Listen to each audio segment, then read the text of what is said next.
On this Live Life Well on the Digital Desk, we're talking about eating disorders. We'll answer some of your questions, and we're going to talk to a woman who tackled this very challenge. Joining us first today, though, is Stephanie Robbins, professional counselor with Burrell and a specialist in eating disorders. So maybe we ought to start out right away with the big, wide view here. What is an eating disorder? So an eating disorder is any number of things that come up related to food and body image that really kind of interfere with daily functioning. So when somebody has a struggle with their intake, whether it's too much or not enough, or we see some behaviors associated with it, it's kind of a red flag for us that we've got a problem. So most of us think of it in terms of anorexia or binge eating, but there's a wide range of eating disorders, correct? Yes. There's also bulimia, and there is an eating disorder that's referred to as ARFID, which is avoidant restrictive food intake disorder, that we see a lot in clients that have autism spectrum disorder or maybe sensory processing disorder. And so there's just some different aspects to each of them. One of the biggest eating disorders that we're seeing currently is called atypical anorexia, and it's where somebody will meet all of the criteria for anorexia and have the same behaviors, but they're not underweight medically. So they still are at risk for the same types of side effects, but doctors maybe aren't taking it as seriously. And what are the signs of that? With atypical anorexia, we're going to see a food restriction that's related to a dissatisfaction with how the body looks. And so we will often see a sharp drop in weight associated with that. That restriction can be food and water at times. And so we start to see some physical side effects associated with malnutrition. And this relates to one of the questions a viewer sent in. If you're a parent, Vicki wants to know, what are the warning signs of an eating disorder? So maybe you can expand on what you've been telling me. Yeah, so whether it's a child or an adult, the things that we're looking for as red flags is the way a person that you know eats changing? Are they eating different foods or all of a sudden cutting different foods out of their diet? And in addition to that, are they getting kind of isolative or secretive with what they're eating? Maybe they're not going to family functions where there's food, or making up excuses such as I ate earlier or I'm just not feeling well, and you start seeing that repeating as a pattern. Those are some really big red flags that something's happening. Megan wants to know, is there an age group affected more than any other? I would say no. A lot of times we see eating disorders start to have an onset in adolescence, and more we are seeing an onset later in life as well. And so we deal with lots of people who are between the 30 to 50 age range when their eating disorder first comes up for them. A gender? More than? It's definitely more prevalent in females, but part of that is there's a lot of stigma with males in reporting eating disorders, so we feel like that's a little bit underreported, that there's probably more males struggling than we know about. So there's still a good amount of males who struggle, but females definitely have a higher occurrence. And this might be a good time to hear from Allison. She is brave enough to come forward and talk to us, and she has been battling anorexia. When did you first realize you might have a problem? At first, I did not even realize it. We thought I had like a stomach ulcer or something like that, and we went to multiple different places trying to figure out what the root of the issue was until we got to Burrell, and then we found out I had an eating disorder. What was the diagnosis? Anorexia, is it nervosa? Anorexia nervosa. Okay, so what kind of things were happening in your life that told you had a problem? I was losing weight. I didn't want to eat. I had zero appetite. I had no energy for anything. I didn't want to hang out with my friends. I didn't want to go to school. I just wanted to isolate, and that's how I started it off. Did you reach out for help right away, or did you wait?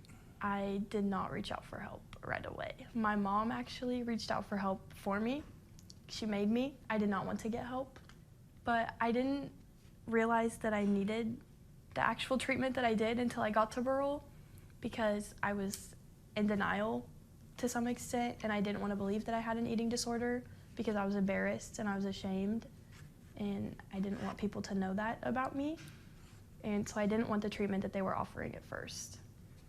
What did that treatment look like that you didn't want? IOP, am I allowed to say that? IOP, it's intensive outpatient clinic, and it's a lot, but it was very helpful because I got to stay in school, and I didn't have to go to a higher level of care where I would have to be away from my friends and my family for like however long. It was very helpful that I got to stay in school and stay in the area during treatment. So what made the difference? You're at this point where you're like, I don't want this. This isn't for me. Was there one moment or a series of moments where you said, okay, this is the path I'm going to follow?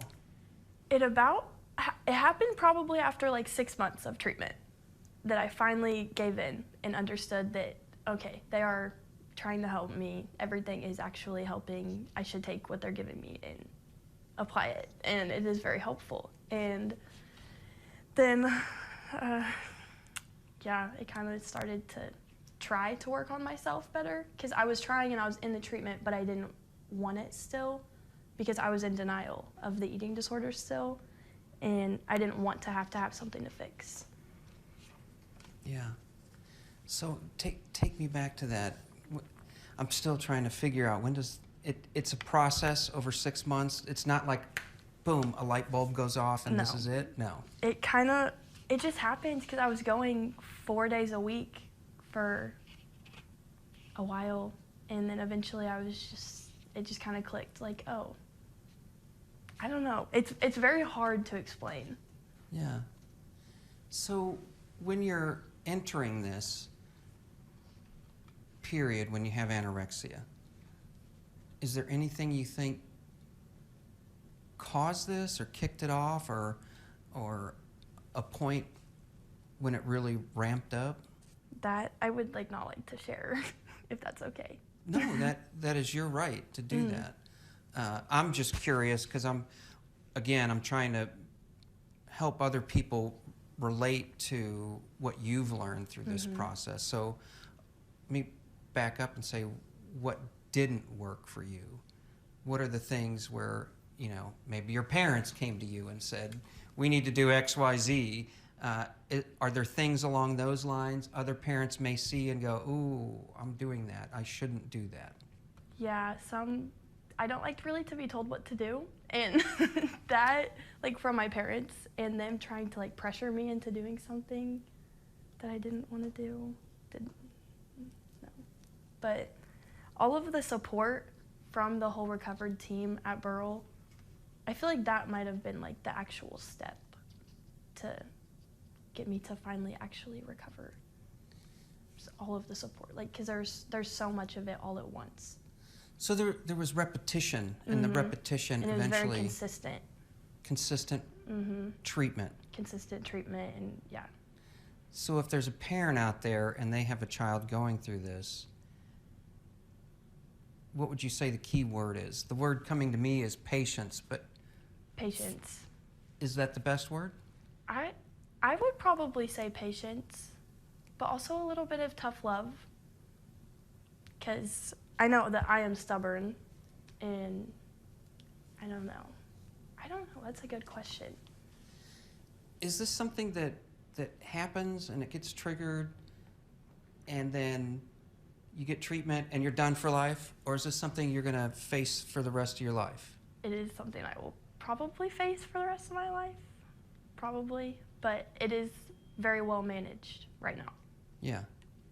So you need, and for other people who are going through this, you basically have to stay connected, either other people who've felt what you felt and gone through what you felt, or with some type of therapy to make sure you stay and don't diverge back. Yeah, definitely. Yeah. stay in it and stay consistent with everything that you're doing. Is that hard to stay It's consistent? very hard, Yeah. but all of the support throughout the whole time spent there, it made it well worth it. And how long would you say you've been on a better path? Probably for about 6 months. Yeah. I've been on a good upward trending path. Yeah. And what kind of a difference does it make in your life to be at this point? It makes like all of the difference in the world, actually, because I was not planning on going to college, and I'm in college now because my eating disorder was going to hold me back from going to college. But I got the treatment from them, and they allowed me to go to college.